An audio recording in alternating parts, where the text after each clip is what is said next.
పేరట నా వందనాలు చెల్లిస్తున్నాను. మరి మంచిది, మరి మనందరం కూడా మరి చక్కటి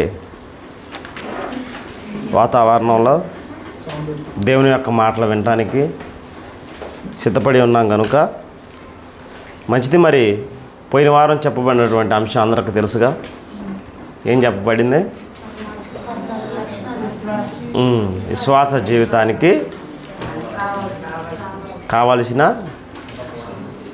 అంటే ఒకళ్ళ నుంచో పెట్టమ్మా పద్మ నువ్వు ఇక్కడికి వచ్చి రేపు వారం ఏమేమి చెప్పారమ్మా చెప్పానంగానే ఏమవ్వాలి అంటే గుంపులో ఉన్నారు కాబట్టి ఎవరైనా చెబుతున్నారు వాళ్ళతో పాటు మ్యా అంటే సరిపోద్ది. అంతే, నలుగురిలో ఉన్నప్పుడు ఏమంటాం అంటే ఒకళ్ళు ఎవరన్నా చెబుతున్నారు అనుకో వాళ్ళతో పాటు కోరస్ పాడుతూ ఉంటాం. అదే ఒకళ్ళ నుంచో పెట్టి అడిగితే రేపు నుండి ఒక్కొక్కరిని పిలిచి అడుగుతాం, రేపు చెప్పిన అంశం ఏంది, రేపు చెప్పబడ్డ విషయం ఏందని అట్ట పెట్టుకుని బాగుండిద్ది. అంటే ఒకళ్ళని కించపరుచుకోవటం కాదు, అది నేను ఎంతగా వాక్యాన్ని వింటున్నాను, ఎంతగా దాని మీద శ్రద్ధ కలిగి ఉంటున్నాను అనేటువంటి విషయాల నిమిత్తం. అయితే ఈరోజు మనం చెప్పుకోబోయే అంశం పెద్ద లాంగ్ పాఠం. అంటే కొద్ది రెఫరెన్స్లో చెబుదాం అనుకుంటే అర్థం కాదేమో అని కొన్ని రాశాను. అయినా సకాలంలో నేను ముగియటానికి ప్రయత్నిస్తాను. ఖచ్చితంగా 12 అయింది. 12:30 12:40 కల్లా ముగించుకుందాం. మంచిది. మరి ఈరోజు మన అంశం దేవుని శిక్షను భరించగలవా, దేవుని యొక్క శిక్షను భరించగలవా అనేటువంటి అంశం మీద మనం మాట్లాడుకుందాం.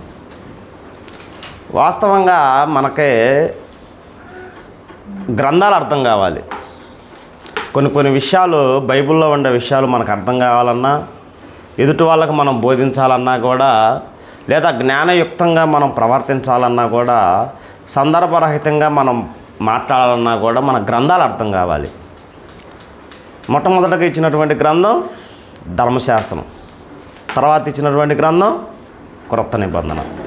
ఈ రెండింటిని అర్థం చేసుకునేటువంటి ప్రయత్నంలో మనం ఉంటే కొన్ని విషయాలు మనకు అర్థమవుతాయి. అయితే ఇప్పుడు మనం ధర్మశాస్త్రం అనేటువంటి గ్రంథంలో దేవుడు శిక్షించినటువంటి శిక్షలను మనం తెలుసుకుందాం. అర్థమవుతుందా? కొద్దిగా అర్థం చేసుకోండి, సింపుల్గా చెప్తాను. సమయం కూడా మిమ్మల్ని ఇబ్బంది పెట్టకుండా సకాలంలో ముగించుకుందాం. దేవుడు ధర్మశాస్త్రంలో మనుషులు చేసినటువంటి అపరాధాలని, మనుషులు చేసినటువంటి తప్పుల్ని ఏ రీతిగా దాన్ని డీల్ చేశాడు, ఏ రీతిగా దాన్ని సమీక్షించాడు అనేటువంటి విషయం మనం తెలుసుకుందాం. నిర్గమాకాండం 21వ అధ్యాయం, నిర్గమాకాండం 21వ అధ్యాయం 14వ వచనం. అయితే ఒకడు తన పొరుగు వాని మీద దౌర్జన్యముగా వచ్చి కపటముగా చంపలేచిన ఎడల వాడు నా బలిపీఠమును ఆశ్రయించినను నన్ను లాగివేసి, ఎవడైనా సరే ఒక సహోదరుని మీద దౌర్జన్యంగా, నాకు బలం ఉందని కానీ, నాకు ఆస్తి ఉందని కానీ, నాకు సపోర్ట్ ఉందని కానీ ఒకడి మీదకి ఎవరైనా వస్తే వాడిని ఏం చేయమంటున్నాడు? అయ్యా నేను తప్పు చేశాను, ఇక ఎన్నడూ చేయను, ఇదిగో దేవుని బలిపీఠం మీద ఒట్టు పెడుతున్నా కానీ వాడిని ఏం చేయాలి? లాక్కొచ్చి చంపేయాలి. శిక్ష ఎంత ఉంది, భయంకరంగా లేదా? ఇంకొక మాట చూసుకుంది, ఇంకో శిక్ష ఇదే నిర్గమాకాండం 22వ అధ్యాయం, ఇదే నిర్గమాకాండం 22:18. శకునము చెప్పు దానిని బ్రతకనీయకూడదు. జంతువులతో సంసారం చేసే వాళ్ళని ప్రతి వారును నిశ్చయముగా మరణశిక్ష నొందవలెను. అంటే ఎట్టుండిద్దంటే దేవుడు ఏది మాట్లాడినా, ఎలా మాట్లాడినా, ఎలా చంపుతాడంటే వాడికి శిక్ష విధించాలి, వాడిని చంపాలి, వాడిని ఏదైనా చేయాలి అనేటువంటి విషయాలు ధర్మశాస్త్రంలో మనకు ఎక్కువగా పడతాయి. మరి దేవుడు ఎలా చంపాడు, ఆయన చంపడానికి గల వాడుకున్నటువంటి ఆయుధాలు ఏంటివి కూడా కొన్ని చూసుకుందాం. చూడండి, సంఖ్యాకాండం 16వ అధ్యాయం, సంఖ్యాకాండం 16వ అధ్యాయం, సంఖ్యాకాండం 16వ అధ్యాయం 30వ వచనం. అయితే యెహోవా గొప్ప వింత పుట్టించుట వలన ప్రాణములతో వారు ప్రాణముతో పాతాళములో కూలునట్లు పాతాళములో కూలినట్లు భూమి భూమి తన నోరు తెరిచి వారిని వారికి కలిగిన సమస్తమును మింగివేసిన. చాలమ్మా చెప్తాను నేను.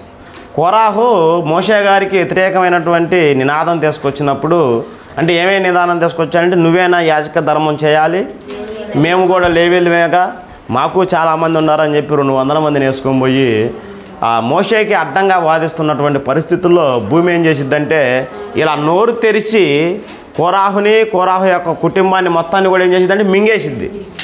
అంటే దేవుడు భూమి చేత కూడా ఏం చేశాడంటే జనాల్ని చంపించాడు, శిక్షించాడు. గుర్తుపెట్టుకోండి. ఇంకొకటి చూద్దాం, ఇంకొక విషయం చూద్దాం. 1 రాజుల గ్రంథం 13వ అధ్యాయం 1 రాజుల గ్రంథం 13వ అధ్యాయం 24. 1 రాజుల గ్రంథం 13వ అధ్యాయం 24వ వచనం. అతడు బయలుదేరి మార్గమున పోవచ్చుండగా సింహము అతనికి ఎదురుపడి అతను చంపెను.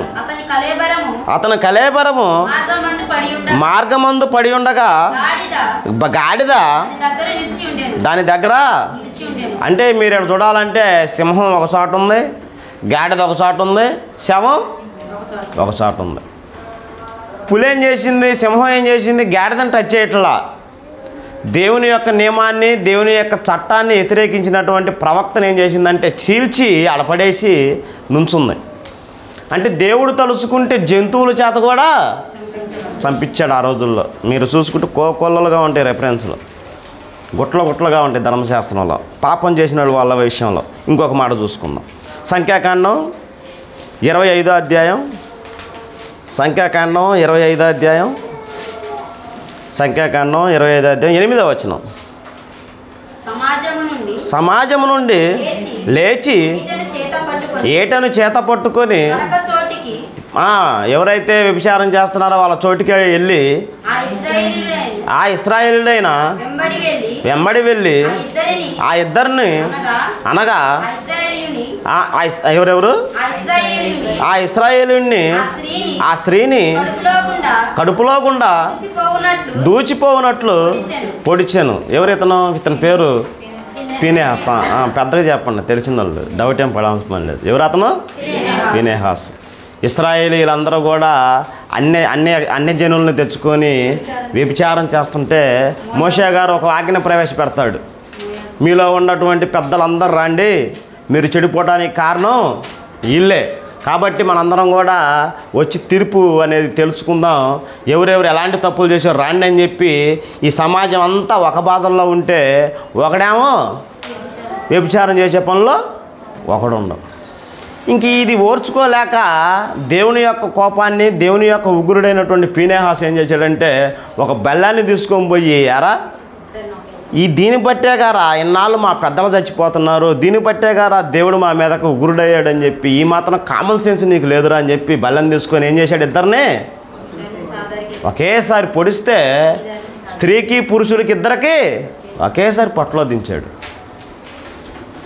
ఇది ఎప్పుడైతే ఆ కార్యం జరిగిందో దేవుడు ఇశ్రాయేలు మీద ఉన్నటువంటి కోపాన్ని మళ్ళించుకుంటాడు. అంటే దేవుడు శిక్షించే రీతిలో ఎలాంటివి అంటే మనుషుల చేత చంపించాడు, సింహాల చేత చంపించాడు, భూమి చేత చంపించాడు. ఇదే కాలాన్ని అర్థమవుతుందిగా, ఏమైనా ఇబ్బంది చెప్పట్లేదుగా. అయితే ఇప్పుడు క్రొత్త నిబంధన కాలాన్ని మనం చూద్దాం.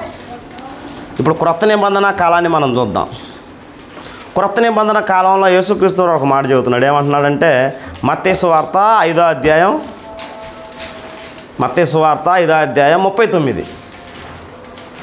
మత్తయి సువార్త 5వ అధ్యాయం 39వ వచనం. నేను మీతో చెప్పినదేమనగా దుష్టుని ఎదిరింపక మీ కుడి చెంప మీద కొట్టువాడికి వైపునకు ఎడమ చెంప కూడా తిప్పుము. అసలుకే ధర్మశాస్త్రం ఉన్నటువంటి నియమానికి, ధర్మశాస్త్రం ఉన్నటువంటి చట్టానికి, కొత్త నిబంధనకి ఏమన్నా దగ్గర పోలికుందా? లేదు. ఇది ఎట్లుంటుందంటే తప్పు చేసిన వాడిని చంపాలి, తప్పు చేసిన వాడిని శిక్షించాలి, తప్పు చేసిన వాడిని ఎలాగైనా సరే. ఇంకా మీరు చూడాలంటే దేవుడు గెడ్డలతో చంపినటువంటి పరిస్థితులు ఉన్నాయి. దేవుని మాట వినకపోతే క్షయరోగం, క్షయ అంటే చాలామంది పేగులు పాడైపోతాయి చూడండి. పేగులు లోపల కుళ్ళిపోయేటువంటి పరిస్థితులు కూడా రాజుకు తెప్పించిన పరిస్థితులు ఉన్నాయి. రహస్య స్థలాల్లో గెడ్డలు తెప్పించిన పరిస్థితులు ఉన్నాయి. మాట్లాడలేని పరిస్థితులు ఉన్నాయి. ఏది? ధర్మశాస్త్రం అనేటువంటి గ్రంథంలో. ఇప్పుడు క్రొత్త నిబంధనలో మనం చూసుకుంటే యేసుక్రీస్తు వారు ఏమంటున్నాడంటే, నేను కుడి చెంప మీద కొడితే ఎడమ చెంప చూపించమంటున్నాడు. మరి క్రొత్త నిబంధనలో ప్రవేశించినటువంటి ఒక అతను చూసుకుందాం చూడండి. గలతీయులకు రాసిన పత్రిక 2వ అధ్యాయం 20వ వచనం. 2:20. నేను క్రీస్తుతో కూడా సిలువ వేయబడి ఉన్నాను. ఇకను జీవించువాడను నేను కాను, క్రీస్తే నా యందు జీవించుచున్నాడు. నేనిప్పుడు శరీరమందు జీవించుచున్న జీవితము నన్ను ప్రేమించి నా కొరకు తనను తాను అప్పగించుకొనిన దేవుని కుమారుని యందలి విశ్వాసము వలన జీవించుచున్నాను. అంటే క్రొత్త నిబంధనలోకి ఒక వ్యక్తి దేవుని యొక్క చట్టాన్ని, క్రీస్తు యొక్క చట్టాన్ని కుడి చెంప మీద కొడితే ఎడం చెంప మీద చూపించాలి అనేటువంటి విషయం కలిగిన వ్యక్తి వచ్చి స్టేట్మెంట్ ఎత్తున్నాడు. ఏమంటే, నా జీవితం కోసం యేసుక్రీస్తు వారు ఏం చేశాడు? కొత్త నిబంధనలో తనను తాను అప్పగించుకున్నాడు. అంటే శిక్షల గురించి తర్వాత ఆలోచించుకుందాం. పాత నిబంధనలో జరిగినటువంటి శిక్షలు మనం చూసుకుందాం, కొత్త నిబంధనలో వచ్చేటువంటి శిక్షలు మనం చూసుకుందాం. అయితే పౌలు గారు ఏం చూశాడంట? నా కోసం తనను తాను అప్పగించుకున్నటువంటి క్రీస్తుని నేను కల్లారా చూశాను. ఎలా చూసావయ్యా పౌలు అంటే, నేను యేసుక్రీస్తు వారిని వీధులమిటి లాక్కుంటూ పోతుంటే చూశాను. ఆ పిచ్చోళ్ళు రోడ్ల మీద తిరిగే వాళ్ళకి రాళ్ళు వేసి పారిపోతారు చూడు, అట్ట యేసుక్రీస్తు వారిని వెనకమాలగా కొట్టి, నిన్ను కొట్టినోడెవడు చెప్పు చూద్దాం అని వెకిలి చేష్టలతో ఆయన్ని ఎగతాళి చేసినటువంటి వ్యక్తులను నేను చూశాను. ఇంకా ఏం చూసావు పౌలు మరి క్రీస్తులో? ఇంకా ఏం చూసావు పౌలు క్రీస్తులో అంటే ఏమంటాడంటే, నా నిమిత్తం నా కోసం తన ప్రాణమును పెట్టిన క్రీస్తుని నేను చూశాను. ఎలా చూసావు పౌలు అంటే, వెళ్తా ఒకడు కాకిరిచ్చి మొఖాన తూ అని ఉమ్మిస్తే ఆయన మొఖాన ఇట్లా ఉమ్ము తుడుచుకున్నటువంటి పరిస్థితి నేను చూశాను. ఇంకా ఏం చూసావు పౌలు అంటే, కొరడా దెబ్బలు కొట్టుకుంటూ ఒక పిచ్చోడిలాగా ములికిరీటం పెట్టి వీధులమిటి తిప్పుకుంటూ కొట్టుకుంటూ పోయే క్రీస్తుని నేను చూశాను. ఇంకా ఏమేమి చూసావు? 3 మేకుల మీద ఆయన సిలువేస్తుంటే జనాల్లో ఉండి అలా దూరాన ఇటు చేతులు కట్టుకొని చూశాను. ఇంకా ఏం చెప్పాలంటే, ఇంకొక మాట ఉంది చూడండి. ఇంకా ఏం మాట ఉందంటే, యోహాను సువార్త 19వ అధ్యాయం 34. యోహాను సువార్త 19:34. సైనికులలో ఒకడు ఈటతో నా కళ్ళ ముందే ఈటను తీసుకొని యేసుక్రీస్తు వారిని డొక్కలో పడవటం నేను చూశాను. ఇంకేం చూశాడు? తనకున్నటువంటి బట్టలు మొత్తం వడపీకి చీటీలు వేసుకుంటుంటే ఒక మొండి మాలన వ్యక్తిగా, ఏమీ లేనివాడిగా, ఒక చుట్టూ ఒక గుడ్డని కట్టుకొని స్త్రీల ముందు, పురుషుల ముందు, యవనస్తుల ముందు ఏమీ లేనివాడిగా శిలువ మీద ఉన్నటువంటి స్థితిని నేను చూశాను.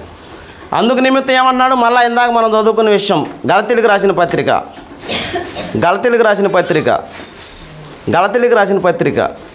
2వ అధ్యాయం 20వ వచనం. నేను క్రీస్తుతో కూడా సిలువ వేయబడి ఉన్నాను, ఇకను జీవించువాడను నేను కాను, క్రీస్తే నా యందు జీవించుచున్నాడు. ఇంకా నేనిప్పుడు శరీరమందు జీవించుచున్న జీవితము నన్ను ప్రేమించి నా కొరకు తనను తాను అప్పగించుకొనినా దేవుని కుమారుని అందలి విశ్వాసము వలన నేను జీవించుతున్నాను. మరి ఇతనెవరో చూడండి. ఒకటో తిమోతికి రాసిన పత్రిక 1 తిమోతికి రాసిన పత్రిక 1వ అధ్యాయం 6వ వచనం. అమ్మా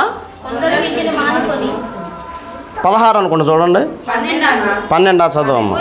పూర్వము దూషకుడును హింసకుడును హానికరునైన నన్ను ఇంకా ఏమంటాడంటే పాపులలో కూడా నేను ప్రధాన పాపిని. 16లో ఉండేది చూడండి. అది అయినను నిత్య జీవము నిమిత్తము తనను విశ్వసించబోవు వారికి మాదిరిగా ఉండులాగున యేసుక్రీస్తు తన పూర్ణమైన దీర్ఘశాంతమును ఆ ప్రధాన పాపినైనా నా యందు కనపరుచున్నట్లు. చాలమ్మా. ఎవరంట? పౌలు ప్రధాన పాపి. ఈ ప్రధాన పాపి అయినటువంటి వ్యక్తి ఎలా ఉన్నాడంటే, ఎప్పుడైతే క్రీస్తు యొక్క మరణాన్ని, క్రీస్తు యొక్క త్యాగాన్ని, క్రీస్తు యొక్క శ్రమలను చూశాడో టక్కనే తన మనసు కరిగిపోయింది. పలానా ప్రయాణం వెళ్తున్నప్పుడు దేవుడు దర్శనమిచ్చి మాట్లాడిన పరిస్థితిలో పౌలు మారిపోయినటువంటి పరిస్థితి అదంతా. నేను ప్రధాన పాపిని, నేను పాపుల్లో కూడా ప్రధాన పాపిని అని మాట్లాడుతున్నటువంటి పౌలు, నువ్వు ఎలాంటి పాపివి పౌలు అని మనం అడిగితే అంటాడు, క్రీస్తు సంఘాన్ని హింసించే విషయంలో నేను ప్రధాన పాపిని. మనలాగా శరీరాన్ని ఆనందపరుచుకునేటువంటి పాపిని నేను కాను. మనలాగా అక్రమైన దాన్ని ఆక్రమించుకునేటువంటి పాపిని నేను కాను. ఎలాంటి పాపి ఆయన?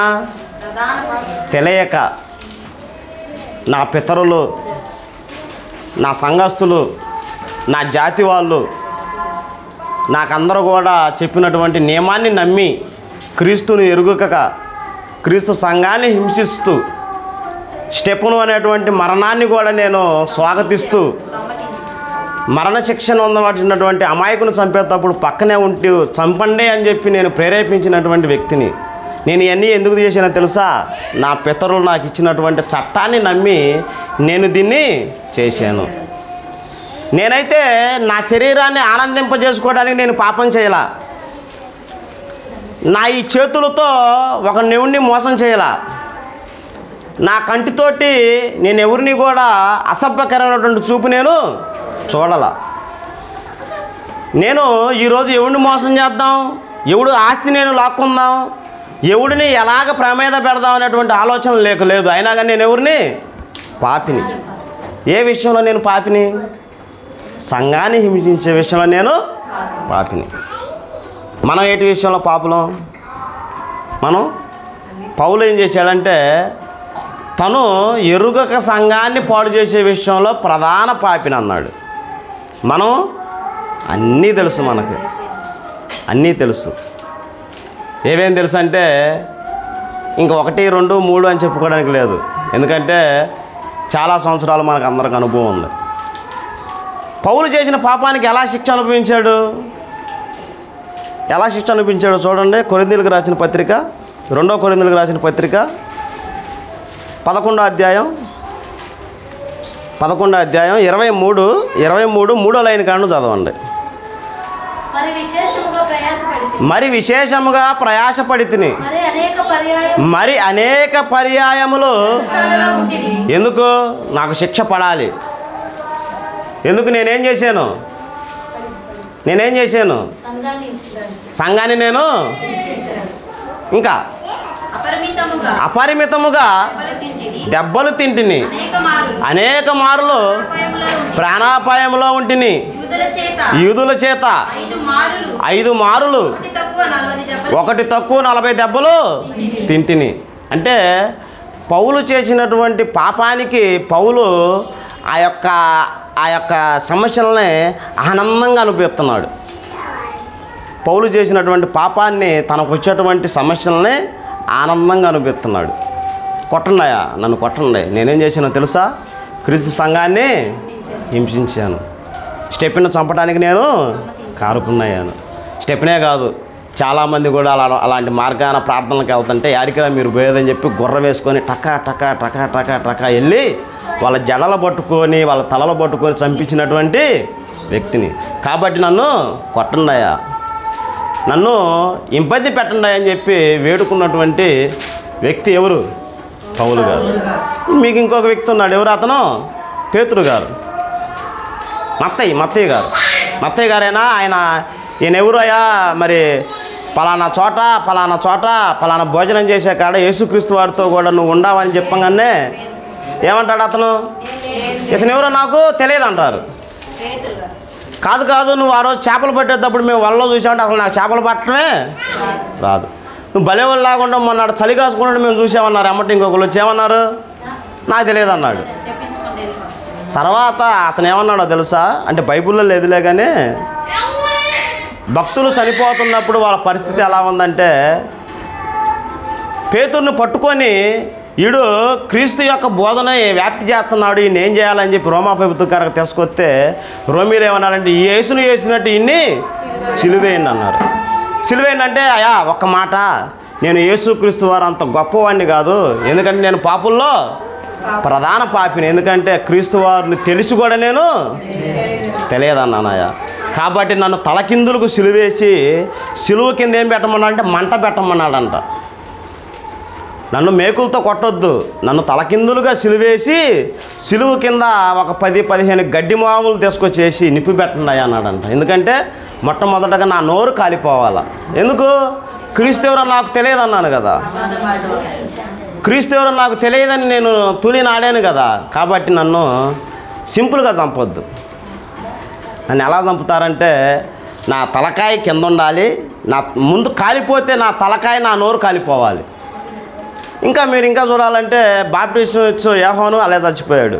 తర్వాత యేసుక్రీస్తు వారి శిష్యులు ఉన్నటువంటి ఇంకొక అతను ఉన్నాడు, ఎవరైనా జబదయి కుమారులు ఉన్నారు కదా, వాళ్ళను కూడా తీసుకొచ్చి మరేంది నీ పరిస్థితి, నువ్వు మారుతావా అంటే, నువ్వు చేస్తావా అంటే, ఏం అవసరం లేదు, నేను చేసిన పాపాలు చాలా ఉన్నాయి, నేను చేసిన పాపాలు నేను చెప్పుకునే కాదు, కాబట్టి నేనేం చేయమంటావంటే నన్ను తీసుకురాదు, ఆ బండ మీద పెట్టి ఒకే దెబ్బకి నా తలకే తెగిపోవాలి అన్నటువంటి భక్తులు వాళ్ళందరూ కూడా.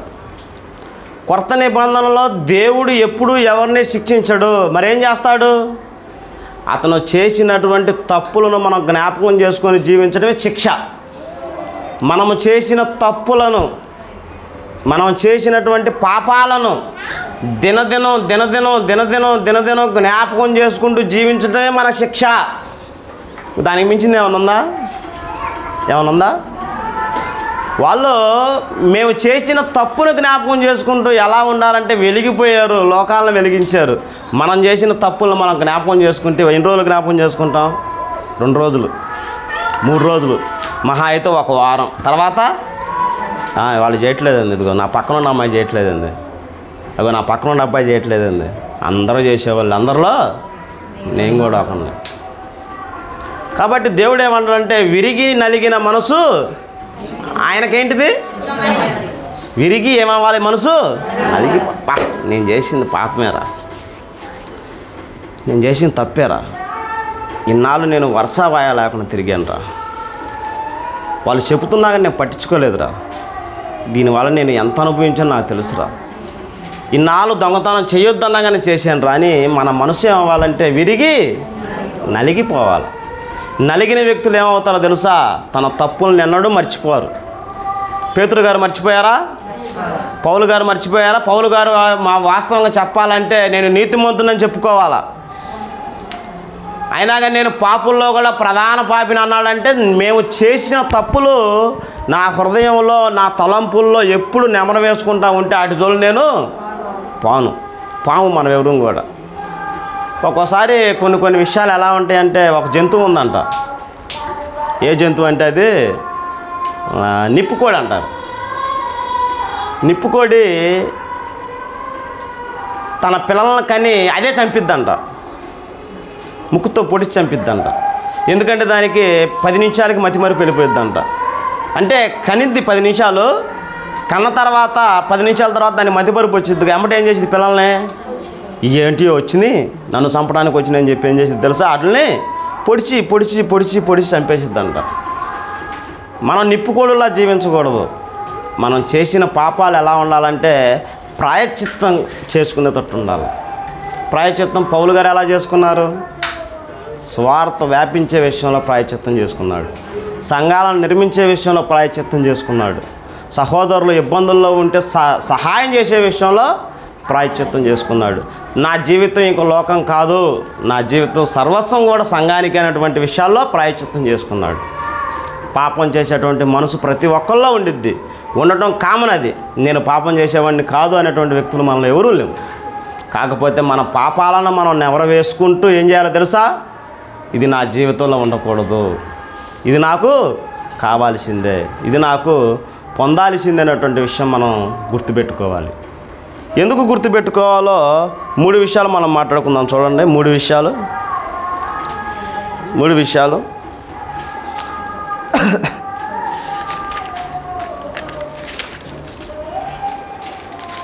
రోమిలికి రాసిన పత్రిక 18వ అధ్యాయం.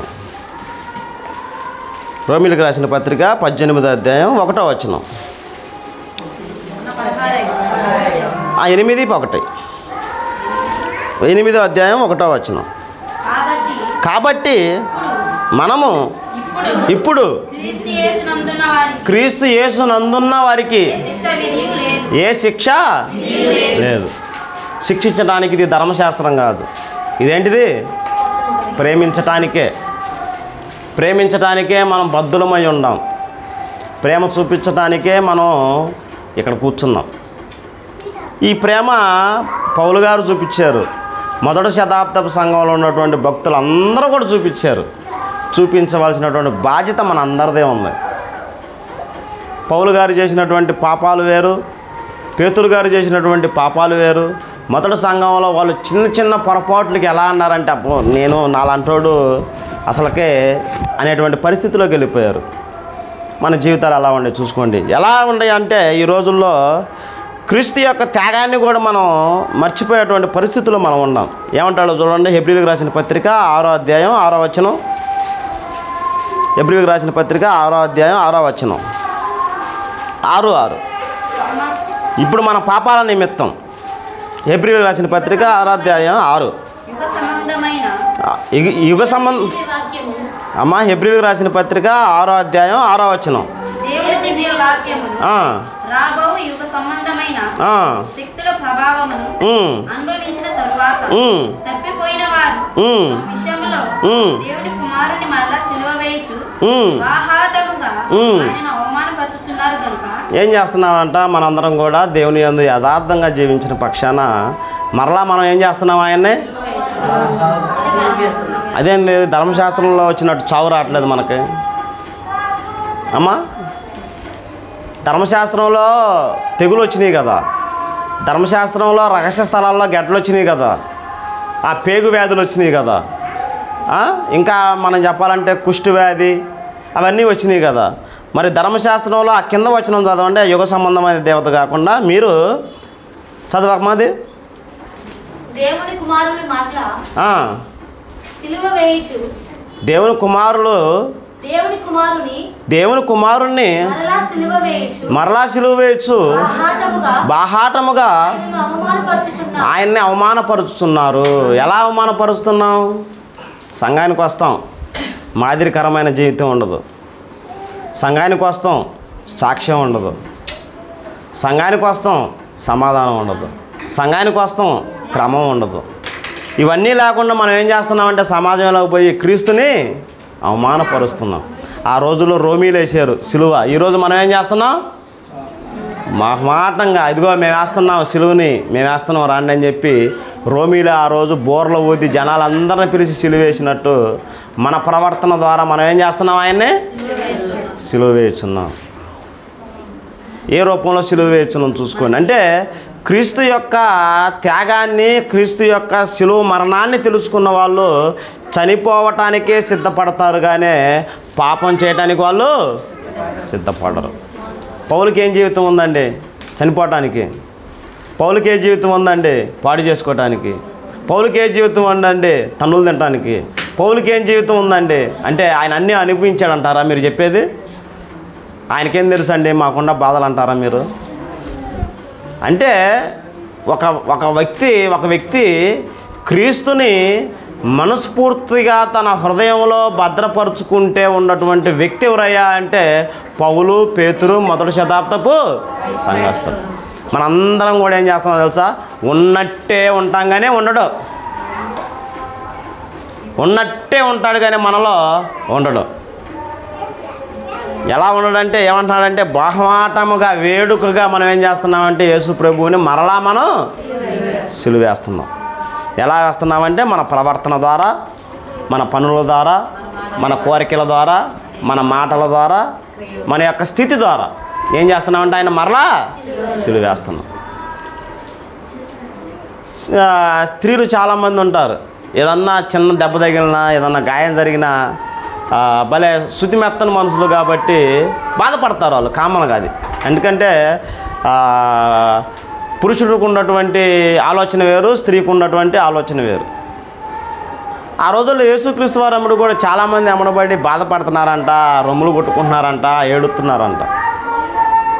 మనము కూడా ఆ పరిస్థితి కళ్ళకు కట్టినట్టు అగపడితే అదొక గంటే అగపడేది. మీకు విషయం ఇంకా అర్థం కావాలంటే బైబిల్ అర్థం కాలేదు కాబట్టి ఇంకోలా మాట్లాడుకుందాం.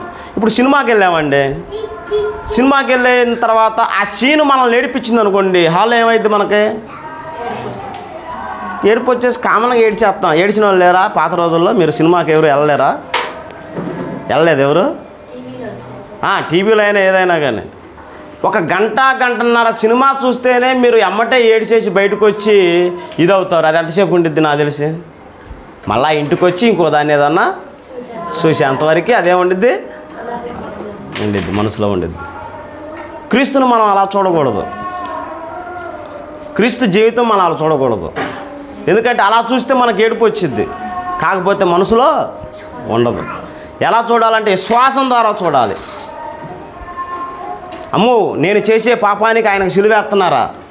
అమ్మో నేను మాట్లాడేటువంటి మాటలకే ఆయనకి వేదన వచ్చిద్దా? అమ్మో నేను చూసేటువంటి ప్రవర్తనకే ఆయన బాధపడతానటువంటి కామన్ సెన్స్ ఎవరికి ఉండాలి? మనకు ఉండాలి. క్రీస్తును కలిగిన క్రైస్తవులుగా మనకు ఉండాలి. ఇంకో మాట చూసుకుందాం చూడండి. ఇదే హెబ్రీలకు రాసిన పత్రిక 10వ అధ్యాయం 26వ వచనం. హెబ్రీలకు రాసిన పత్రిక 10వ అధ్యాయం 29వ వచనం. ఎట్లుండగా దేవుని కుమారుణ్ణి పాదములతో తొక్కి నేను పరిశుద్ధపరచుటకు సాధనమైన నిబంధన రక్తమును అపవిత్రమైనదిగా ఎంచి కుప్పకు మూలమగు ఆత్మను తిరస్కరించిన వారు ఎంత ఎక్కువైన దండనకు పాత్రలు అవుతారు, ఎంచబడతారు. చూడండి ఆ రోజుల్లో చూడండి యోహాను రాసిన సువార్త 19వ అధ్యాయం 19 ఎంత ఎక్కువ దండనకు పాత్రలు చూడండి. యోహాను సువార్త 19వ అధ్యాయం 19వ వచనం. 19 మరియు పిలాతు యూదుల రాజైన నజరేయుడగు యేసు అను పై విలాసము రాయించి సిలువ మీద పెట్టించాను. మీకు ఇంకా ఇది అర్థం కావాలంటే మార్కు సువార్త 15వ అధ్యాయం 15 చూడండి. మార్కు సువార్త 15. మార్కు సువార్త 15. పిలాతు జన సమూహమును సంతోషపెట్టుటకు మనసు గలవాడే వారికి బరబ్బాని విడుదల చేసి యేసును కొరడాలతో కొట్టించి సిలువ వేయ అప్పగించాను. వాస్తవంగా చెప్పాలంటే పిలాతు చాలా మంచి మనసు గలవాడు. యూదులందరూ కూడా పిలాతు ముందుకు వచ్చి యేసుక్రీస్తు వారిని శిక్షించండి అంటే ఎట తప్పించాలా ఈ విషయం, ఎట తప్పించాలా అని చెప్పి అప్పుడప్పుడు మనకు గాంధీ జయంతికి వాటికి జైల్లో ఉన్నటువంటి వ్యక్తుల్ని విడుదల చేస్తూ ఉంటారు. ఖైదీల్ని, మంచి ప్రవర్తన గలవారిని విడుదల చేస్తూ ఉంటారు. అట్లాగే యూదుల మనసు మార్చడానికి ఏం చేశాడంటే బందిపోటు దొంగ అయినటువంటి బరబ్బాని విడుదల చేస్తా అని చెప్పి ఒక పత్రిక రాసిస్తాడు. క్రీస్తుని మీరు చంపాలని అంటున్నారు కదా, క్రీస్తుని మీరు సిలువ మీద చంపాలంటున్నారు కదా, క్రీస్తుని నేను చంపను, కొరడాలతో కొట్టిస్తా మీ కోరిక మేరకు, అతను శిక్షిస్తా, ముళ్ళ కిరీటం పెట్టిస్తా, మీ కోరిక మేరకు బరబ్బాని మీకు అప్పచెబుతా, తీసుకోండి అన్నాడు. అసలు వాస్తవంగా చెప్పాలంటే రోమా ప్రభుత్వంలో ఆ పిలాతుకి యేసుక్రీస్తు వల్ల నష్టం లేదు, బరబ్బా వల్లే నష్టం. ఏందంటే బరబ్బా ఒక బందిపోటు దొంగ.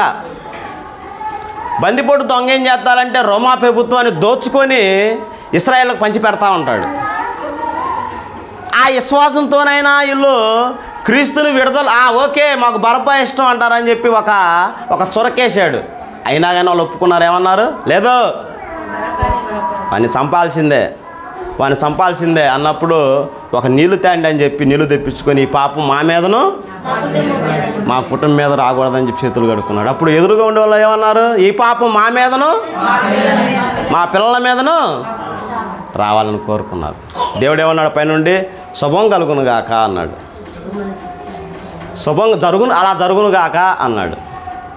ఏమంటే AD 70 వచ్చింది, యెరూషలేము నాశనం వచ్చింది, రోమీలు వచ్చారు, యూదులు మొత్తాన్ని కూడా ఏం చేశారు? తలకాయలను కోసేశారు. ఓచకోత అంటే ఒక ఇంటి బయట శవాలను, ఆ శవాల యొక్క వాసన కూడా తట్టుకోలేక చచ్చిపోయిన వాళ్ళు ఉన్నారంట. ఏం కోరుకున్నారు వాళ్ళు? పిలాతు ఏం చేశాడు? అన్యుడు. ఎవరు అతను? రోమీయుడు. చేతులు కడుక్కున్నాడు, ఈ పాపం నా మీదకు నా కుటుంబం మీదకు రాకూడదని. వాళ్ళు ఏం కోరుకున్నారు? అది ఉంది చూడండి, ఆడే ఉంది. మార్కు సువార్త చదివేదిగా దాని కిందే ఉండిద్ది. నీళ్ళు తెప్పించమని అడుగుతాడు.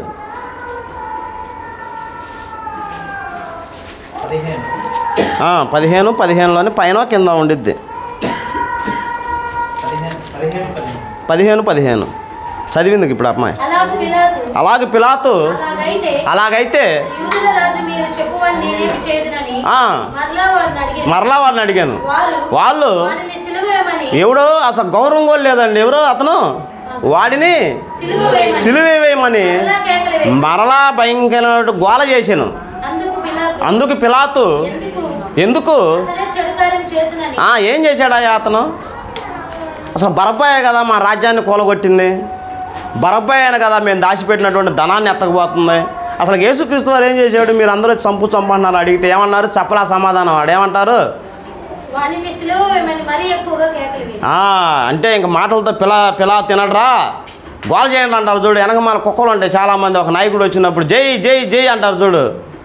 అట్లాగే యేసుక్రీస్తు వారి కాడు కూడా ఏం చేశాడు ఆయన? అసలు పాపం ఏం చేశాడని అడిగితే అందరూ కూడా సమాధానం చెప్పకుండా ఏం చేశారంటే గోల చేయటం స్టార్ట్ చేశారు. గోల చేసిన తర్వాత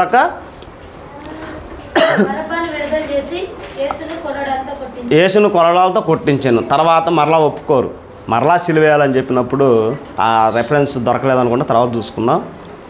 మళ్ళీ నీళ్ళు తెప్పించుకొని ఆ చేతులు కడుక్కొని ఈ పాపం మా మీదకు మా పిల్లల మీదకు రాకూడదని కోరుకున్నటువంటి ఒక అన్యుడు. అంటే అన్యుడు ఏమయ్యాడు? క్రీస్తుని చూసి భయపడ్డాడు, మరలా మారిపోయాడు. మనము పాపం చేస్తున్నాము అంటే మరలా మనం ఏం చేస్తున్నాము? ప్రభువుని సిలువేస్తున్నాము.